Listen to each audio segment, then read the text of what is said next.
on Heads Up as we focus on all those with their own challenges, be it learning challenges or physical challenges. Today, we're asking differently abled, can we give them the sensitivity they need? Well, joining me now, Sujit Panagrahi, also founder and CEO of Fitness 365. They're behind physical education programs for schools. Also with me, Ilona Dam, Delhi University's Kamla Nehru College. Thanks both so much for being with us. Sujit is someone who's involved in physical education, and that is where a lot of children with special needs would invariably take backseat. Have you found in the last couple of years your experience saying that schools are now, especially the top ones, more open to integrating these kind of students? Yeah, see, we work with the schools, all kinds, whether it is in the cities or in rural India. We find that the children in rural India, they play a lot of sports. So that's one thing. If you look at the urban children, they don't play a lot of sports, but the schools have a lot of focus on physical education. Because the values that you learn out of physical education are all life skills. Right. Teamwork, respect, leadership and all that. So that's one aspect. The other thing is fitness. And what we see that the schools are increasingly using physical education and sports to integrate children of all types, whether they're playing well or not. I want to give an example of a child who was so scared of climbing trees. It took us about 4 days to build in that into his system, saying that he can climb a tree. Then a lot of other children also started doing that. That's something which is very fundamental, that how do you use sports and physical education to get children of all types, whether they are physically handicapped or children who are intellectually also handicapped. There are a lot of children, you can actually get them into this thing. So you're saying that you've seen there's a change, you've seen the schools that perhaps going that extra mile or trying that extra bit to try and integrate these students. Ilona, you have 1 minute to explain why you don't really agree. See, I basically don't agree. It's because, firstly, I would like to point out a very fundamental fact here, that most schools, public or private, are not actually enrolling and admitting these differently abled children. And this is something which is my personal experience. I've seen many people being denied admission in these schools. And even if these admissions are taking place, there is no intention on the part of the schools to, actually take them in and try and make them part of the mainstream when they grow up. Because there is a very half-hearted or intention that we have to take just because the law says so, because we have to do this, because there is a quota. There is no, heartly intention which the schools or the administrations are trying to show, and I'm talking about maximum schools here in Delhi, that we have to, go ahead and give them a secure future as they deserve, just as the so-called normal kids do. So I completely, disagree with sir. Right. Sujit, would you say that it's just lip service that schools are still doing, even in this day and age when there's been focus, we're talking about getting laws in place, there's so much awareness. Do you think this, Ilona's point is that there's more to this than meets the eye and it's basically lip service? What would you say in your experience? Not really. I think if you look at it, the last 70 years, I was looking at the WHO report also, almost 1.8% children they are physically or intellectually challenged children. Roughly around 8% families have a differently abled child in the family. But if you look at the current whether you look at it as a top-down approach from the government's point of view, 2011 and 12 is when a draft bill has been placed before the parliament, which is completely focused on differently abled persons, all age groups. So that's something that the government is doing. Secondly, government is also trying to get the private players. There are a lot of innovations happening, whether it is in the technology space or curriculum development or the teacher training, which is happening.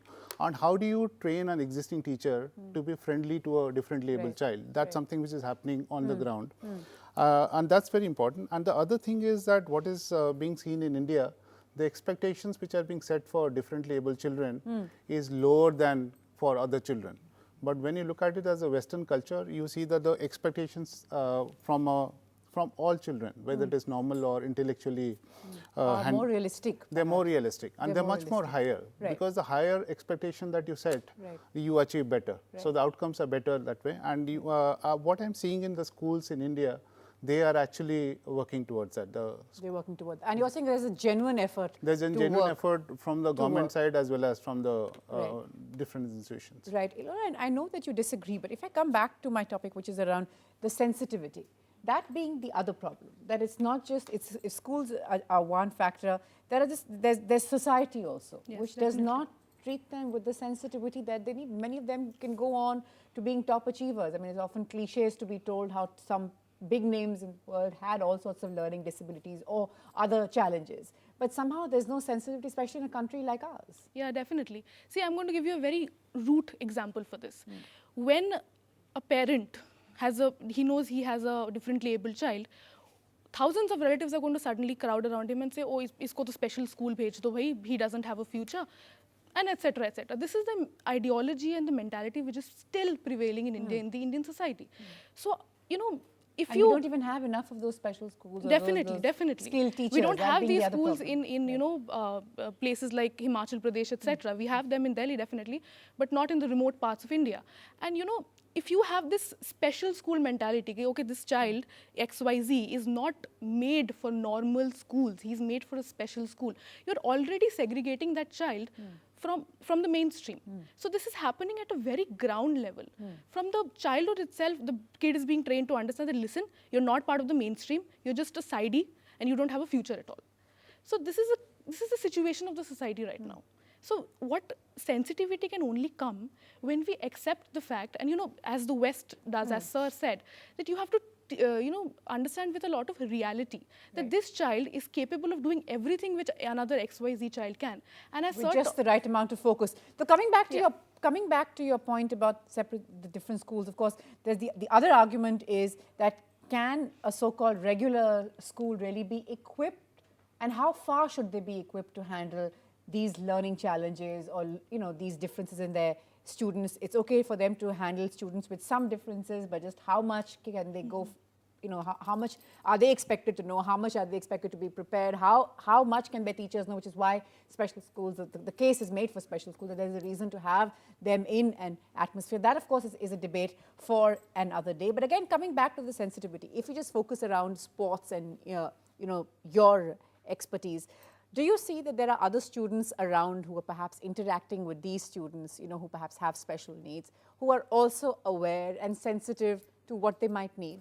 See, it's basically about whether you actually create two different categories or you put them together. Right. Because if you put them together, then they are like normal children. Right. And every child, if you look But at is it, that practical, Sujit? it is practical It in the is, sense, okay, yeah. There are some schools, without taking any names, in Right. Gurgaon I've seen, in Delhi I've seen, where what happens is that if the focus is on finishing and not on winning, Right. a lot of things change. Right. So if you have a sports tournament and you have 20 people running, 20 children learning, you wait for the last child to reach the Right. milestone.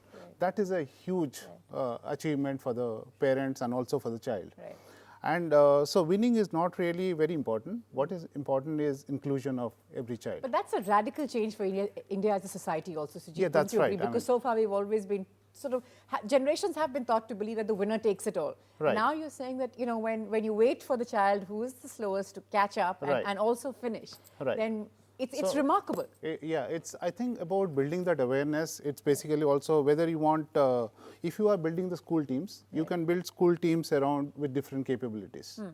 You can have special Olympics. I mean, that's one thing. Or you can have them in the normal events also. Right. And there are schools which are doing that. And if you also look at it from the government's point of view, the Special Olympics is also going to be in February in Delhi.